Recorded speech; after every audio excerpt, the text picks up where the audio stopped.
When fairy tales reveal themselves as lies, the pain cuts deeper for having believed them in the first place. That's how Amelia's story begins. The day the tax collector arrives at their modest apartment in Queens is the day her childhood stories of rescue and redemption crumble around her. Growing up, she'd clung to foolish hope that perhaps her empty womb would someday quicken with life, that the shame of her barrenness would transform into the joy of motherhood. But hope proves treacherous when it's crushed. You suffer not just your circumstances, but the ache of having dared to dream at all. The collector's dark eyes shine in the dim light of their apartment, his imposing figure blocking the doorway. Amelia watches from the shadows as her father clutches her younger sister Rebecca protectively, as if the beta enforcer might snatch her away at any moment. The debt has doubled this season. The collector's voice rumbles through their tiny home. By order of Mr. Castellano. Amelia's father trembles visibly at the name. Stories circulate throughout Manhattan about Castellano's ruthlessness, how even his own men fear him. My lord, her father's voice cracks, we've had nothing but misfortune this year. If you could grant us more time, the collector's eyes fix coldly on Rebecca, who whimpers against their father's chest. You know the penalty for failing to pay. The collector sneers at Rebecca's soft beauty. Castellano requires new staff for his Manhattan estate. This one will do nicely. Everyone knows what happens to those who disappear into Castellano's mansion on the Upper East Side. But she's promised to be married, their father protests weakly. She'll give her husband strong children for his family name. He stops suddenly, gaze darting to where Amelia stands in the shadows. Take my eldest daughter instead. The collector studies Amelia with calculating eyes. You offer damaged goods? Her own husband cast her aside after 5 years of marriage. She's proven useless for childbearing, her father says, the words hitting Amelia like physical blows. She tells stories, Rebecca blurts out, then shrinks back from the collector's sharp glance. Beautiful stories. Stories that make you forget the world outside. Amelia closes her eyes briefly, remembering how many times they'd mocked her storytelling, yet now offer it like a prize. Her father shoves her forward. Tell him yourself. Amelia lifts her head slowly, a bitter clarity washing over her. I would be honored to serve Mr. Castellano in any way he wishes, she says, her voice steadier than her heart. The collector studies her for a long moment, something calculating in his gaze that makes her skin crawl. Finally, he nods. The barren one will do. We leave immediately. Outside, a black sedan waits, gleaming in the afternoon sun. As they drive toward Manhattan, leaving Queens behind, Amelia doesn't look back at her family. She'd learned long ago that stories were her only true escape. Tonight, in whatever cell awaits her, she'll imagine a story where her family fought for her, where being different didn't mean being broken. When the sun rises, Amelia catches her first glimpse of Alexander Castellano's mansion. Rising against the bright morning sky, its limestone facade gleams among the luxury buildings of Fifth Avenue, more stunning than anything she could have imagined. The collector, who introduces himself simply as Russo, leads her not through the grand entrance but down a service alley beneath the building. They enter through a staff door, proceeding deep inside to a stone-walled room, where 5 other women huddle together, all looking terrified. A stern woman with steel-gray hair and cold eyes commands them to strip. You're Mr. Castellano's property now, she snaps when they hesitate. What you thought was yours, including your dignity, belongs to him. One by one, they remove their clothes, shivering in the cool air. Amelia moves methodically, folding her garments neatly, refusing to show the humiliation burning beneath her skin, as the woman's critical eyes assess every inch of her body. Into washing chambers next, where servants douse them with water cold enough to steal their breath. Rough hands scrub every inch of Amelia's skin with coarse soap until it feels raw, her hair washed twice and combed painfully free of tangles. Mr. Castellano won't have street filth in his home, the gray-haired woman explains, watching their discomfort with evident satisfaction. Though I doubt any of you will last the month. You're hardly the beauties he usually prefers. They receive simple gray dresses to wear and instructions on castle rules, who to speak to, where not to go, and the consequences of disobedience. Tonight, the woman's voice drops ominously. One of you will serve the master's special guest. The way she emphasizes special guest makes Amelia's stomach knot with dread. Images flash through her mind, being thrown to wolves, offered as some kind of sacrifice to an associate more feared than Castellano himself. Mr. Castellano himself will select which of you has the honor, the woman concludes, looking them over with cold assessment. You'll be presented to him shortly. Try not to embarrass yourselves or there will be consequences. They're led up a narrow staircase to a small antechamber with polished marble floors. Told to line up and keep their eyes downcast, they wait in tense silence as footsteps approach from beyond ornate double doors. The atmosphere shifts instantly as the footsteps grow closer. The severe woman who had been tormenting them moments before goes rigid, her earlier confidence evaporating like morning dew. A hand presses roughly on the back of Amelia's neck, forcing her head lower. "Mr. Alexander Castellano," announces a voice. The floor beneath Amelia's bare feet seems to vibrate with each step he takes as he moves closer. She keeps her eyes fixed downward, but the air grows heavy with a power that presses against her skin like a physical touch. "The new arrivals, sir," says a male voice with deference. "For your special guests' requirements." A long silence follows, broken only by the frightened breathing of the women beside Amelia, one trembling so violently that she can feel it through the floor. "They're all cowering," comes a deep voice that resonates through Amelia's bones. It holds neither cruelty nor compassion, just a weary disappointment. "How tiresome," he adds, as if this was exactly what he'd expected. Something in that voice, its casual power, its inherent command, makes it impossible for Amelia to keep her eyes down. In all the books she'd secretly read by flashlight, powerful men were described with such grandeur. She'd always wondered if they could possibly live up to the descriptions. Despite her fear, curiosity wins. Slowly, against every instinct for self-preservation, she raises her eyes. What she sees makes every literary villain in her memory fade to pale imitation of the real thing. Alexander Castellano isn't merely handsome. He's sublime in a way that makes her storyteller's mind scramble for comparisons and find none adequate. Sharper than a blade, with high cheekbones that could cut glass and lips that hold a natural curve suggesting perpetual mockery. But his eyes, something ancient and feral lives in those eyes. And suddenly those eyes snap to hers, locking her in place with a gaze that pins her like a butterfly to cork. Amelia jerks her gaze back to the floor, heart hammering against her ribs. "Your selection, sir?" prompts the attendant. She feels rather than sees his attention still on her, a weight that holds her captive. "She'll do," he says simply. She knows without looking that he's pointing at her. The gray-haired woman's breath catches in surprise, but she hurries to pull Amelia from the line. Hours later, Amelia stands before a massive oak door on the 3rd floor, her heart pounding wildly. The air feels colder here, as if winter clings to the mahogany panels and ornate carvings. The head servant smirks, though her hands tremble slightly. "Please the guest, however he desires," she whispers, "or tomorrow you'll face something far worse." Her voice falters on the word, "guest." From inside the room, a sound echoes, somewhere between a growl and a sigh. The guard's grip tightens on his weapon, sweat beading on his forehead despite the cold. When Amelia catches his eye, he looks away quickly. The guard pushes Amelia into the room with unnecessary force. But it's not just a room, it's a vast suite. The air inside is thick with a mix of scents, spices, leather, and something wilder, like forest after rainfall. A mirror catches Amelia's eye, but when she turns toward it, her reflection wavers as though reluctant to take shape. She swallows hard against rising panic. "Is anybody there?" she asks, her voice barely audible even to herself. Someone watches from the shadows. She feels it, an unseen gaze heavy as a physical touch. In the darkness, something moves just at the edge of sight. She takes a step forward, then another, and discovers a banquet spread across a large table. Roasted meats, vibrant fruits, and candelabras casting a golden glow that cannot dispel the room's darkness. Amelia doesn't dare touch anything, instead moving toward the back where heavy velvet curtains hang like sentinels. Pulling them back, she freezes at what she finds. A massive bed fills the space, absurdly wide and covered with silk sheets the color of midnight. The setup becomes clear, the knowing looks from the servants, the lavish meal, this enormous bed. Her stomach lurches violently as she realizes what's expected. She's to be used, to offer her body to whoever this special guest might be. A package resting atop the bed catches her attention, a card with her name scrolled in elegant script. With dread pooling in her stomach, she unwraps the parcel.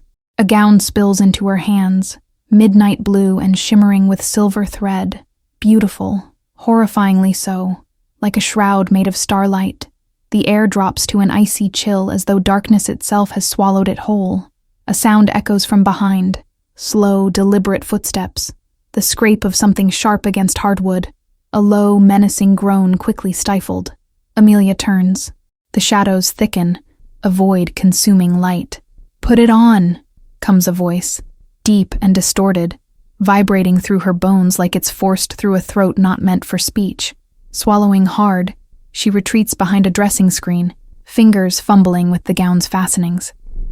The fabric slithers over her skin like cool water, a diamond necklace waiting to complete the ensemble. "Should I wear this too?" she whispers. Silence. Then, closer now. Yes. Amelia clasps it around her throat, the weight simultaneously suffocating and grounding. She steps from behind the screen into a dining room that seems empty, though the presence remains, palpable as fog. "Please eat," the voice instructs. She hesitates before selecting a piece of bread, her fingers barely trembling. The rich flavors turn to ash in her mouth as something moves behind her, a shadow falling across the table. "Do you like stories?" the voice asks suddenly. Amelia nearly chokes on her bread. Yes, she manages, voice barely above a whisper. "Then tell me one, and perhaps I'll let you live until morning." For weeks, Amelia's life settles into a strange rhythm. Nights spent in the mysterious guests' chambers telling stories until dawn breaks. Days filled with the duties of a mansion servant, scrubbing floors until her hands crack and bleed.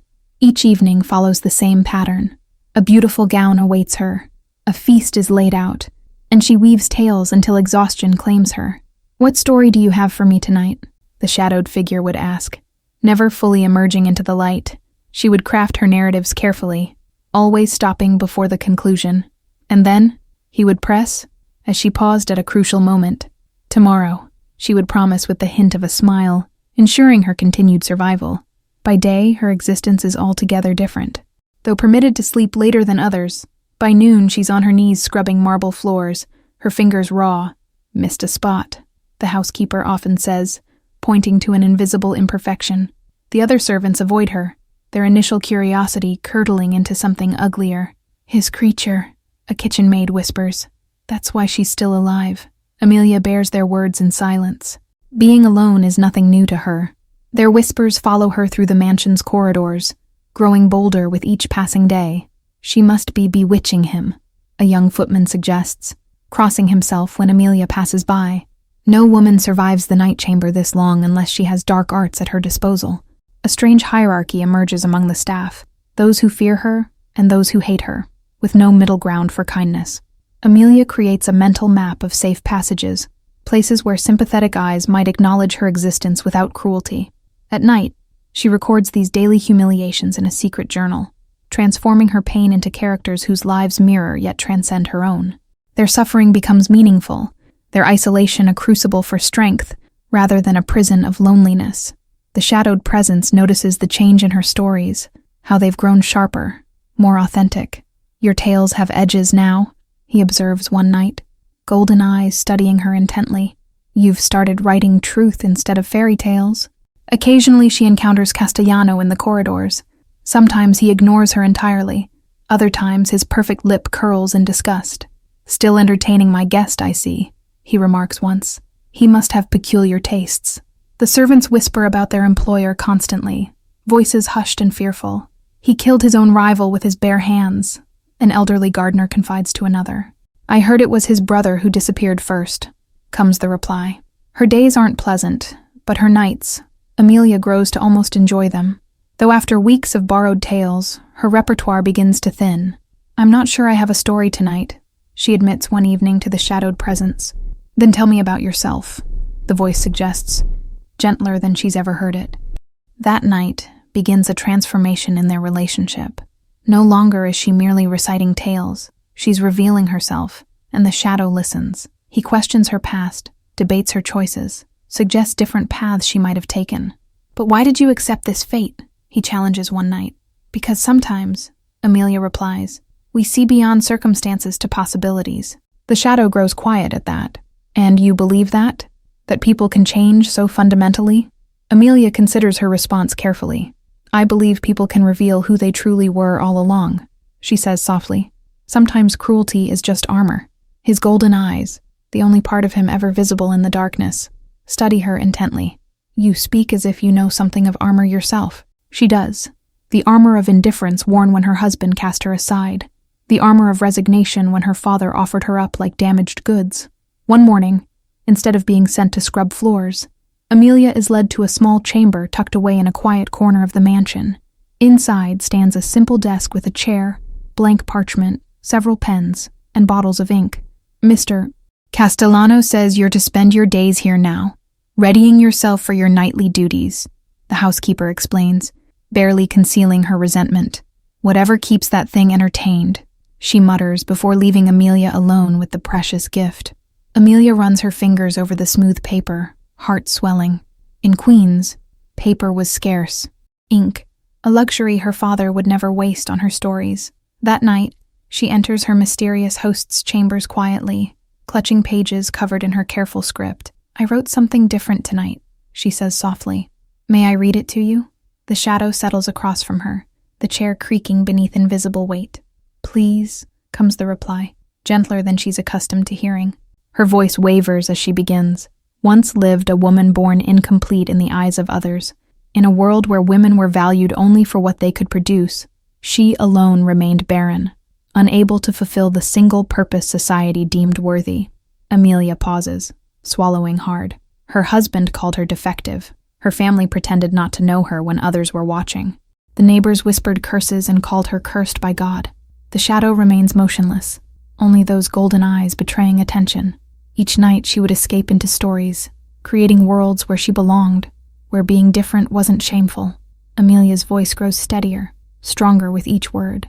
No one ever asked to hear these stories. No one cared about the worlds she built, word by careful word. The eyes in the darkness narrow slightly. Those who rejected her for being barren were fools. The voice interrupts. A womb is nothing compared to a mind that creates worlds. Amelia looks up, startled. Is that how the story ends? He asks. I don't know yet, she admits.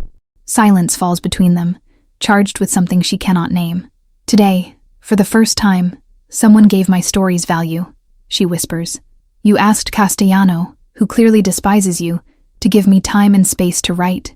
Her voice breaks. No one has ever seen me before. Not until you. The darkness shifts, as if uncomfortable with her gratitude. I see nothing but you, Amelia, the voice says, her name sounding different somehow on his lips. Will you stay with me? Not as a prisoner, but by choice? Amelia's breath catches. Her heart races with a familiar fear mingled with something new. That night, she dreams of a creature caught between worlds, neither beast nor man, reaching for her across an impossible chasm. She wakes with tears streaming down her face, a strange certainty settling in her chest that something essential hangs in the balance.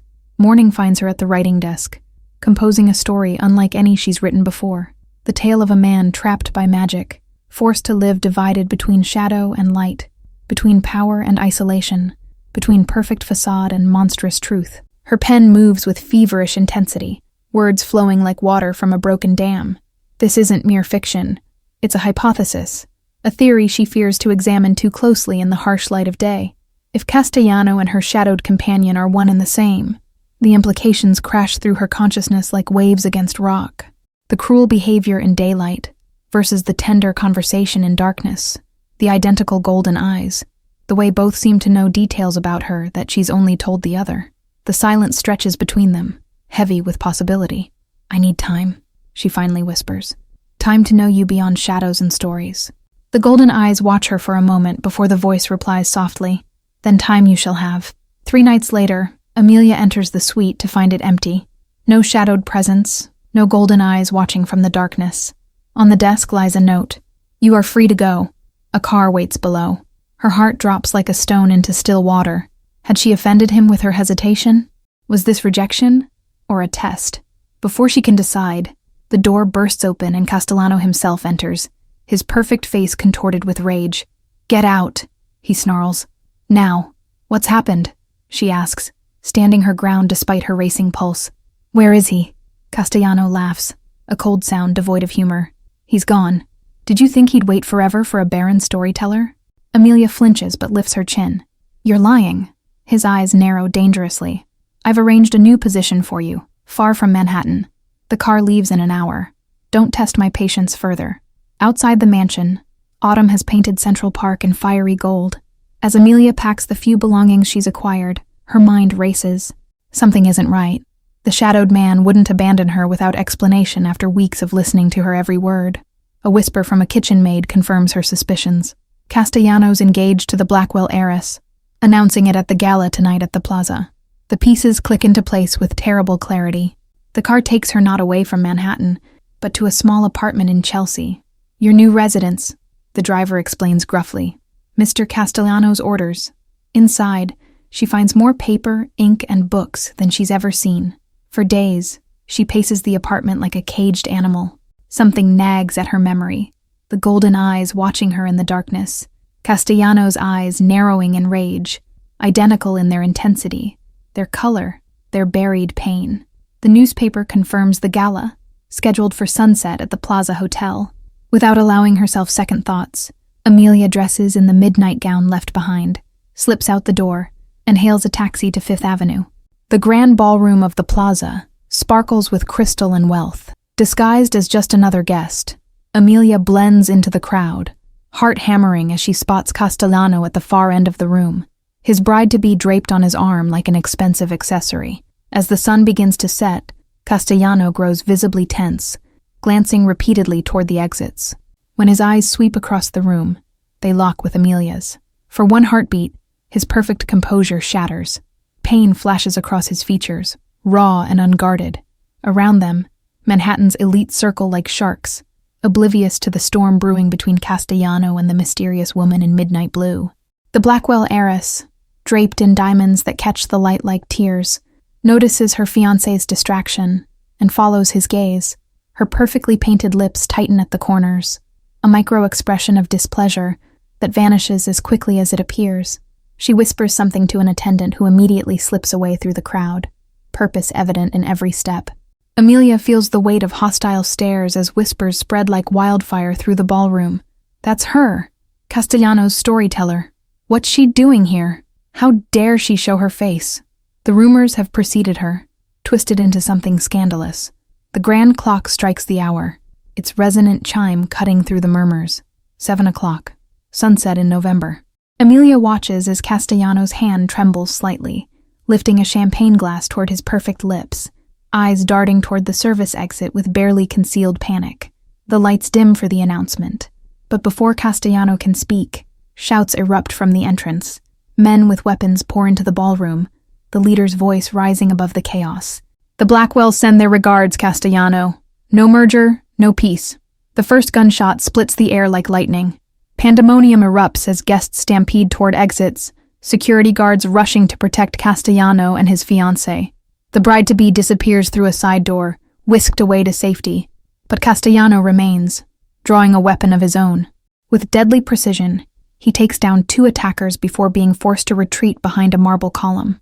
From her position against the wall, Amelia sees what others miss, a shooter on the mezzanine taking aim at Castellano's unprotected back.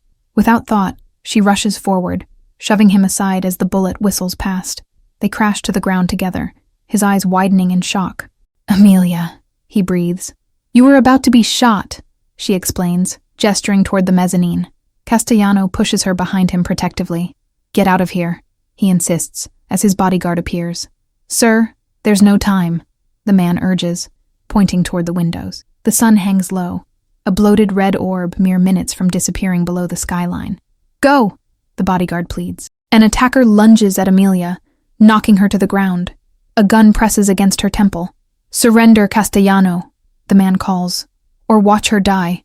Castellano freezes, weapon half raised. The bodyguard grabs his arm. "Sir, the sun is setting. You must leave now." But Castellano's eyes never leave Amelia's face. "Let her go," he commands, voice deadly calm. The sun vanishes. Castellano stumbles, dropping his weapon as pain contorts his perfect features. His expensive suit strains at the seams as his body twists and changes. The gasps around them rise as guests witness the impossible transformation. His spine arches unnaturally, bones crack and shift. His handsome face elongates, features distorting, skin darkening to deepest shadow. His elegant fingers curve into claws, his entire form becoming the very creature Amelia had only known as a voice in darkness. The beast that was Castellano launches himself at her captor with terrifying speed. No hesitation, no concern for witnesses, only rage at the threat to Amelia. The attacker fires wildly, bullets finding no purchase in the shadowy form. Women scream, and men fall to their knees as the beast moves with impossible grace, his body seeming to absorb the darkness around him, growing stronger with each shadow he consumes. His movement defies physics, defies understanding, yet Amelia recognizes the intelligence behind those golden eyes. The Blackwell heiress emerges from her hiding place, her face a mask of horror and betrayal. "You monster," she whispers, backing away. All this time, her words cut off as understanding dawns. The curse, the rumors were true. Through the pandemonium, Amelia catches fragments of hushed conversations, piecing together the legend that had followed Castellano for generations. A witch's vengeance against his grandfather, passed down through blood, splitting each heir between light and shadow. Only a love born of truth, not status or power or beauty, could mend what dark magic had torn asunder. The witch's final cruelty, that the curse would end only when someone loved the beast more than the man, despite knowing they were one and the same. Around them, the battle pauses as even the attackers gape at the revelation. Security regains control, driving back the remaining assailants as Castellano, the beast, the shadow, her storytelling companion, stands in the center of the ballroom, monstrous and magnificent. He staggers, a pained growl escaping him as a bullet wound becomes visible in his side. Amelia approaches without fear, placing her hands on either side of his transformed face. "It was you," she whispers. "All along, it was you. I love you," she says clearly, for all to hear. "Shadow or man, I love you." Something changes in the air, a charge like lightning about to strike. Light emanates from within him, pulsing brighter with each labored breath as the transformation reverses, leaving Alexander Castellano human again beneath the ballroom's chandeliers. His wound healed, his eyes, those familiar golden eyes, seeing only her. Thank you all for following this story. If you enjoyed it, write in the comments where you're watching from, and don't forget to like, subscribe, and share this video, because your support is what keeps me creating these stories for you.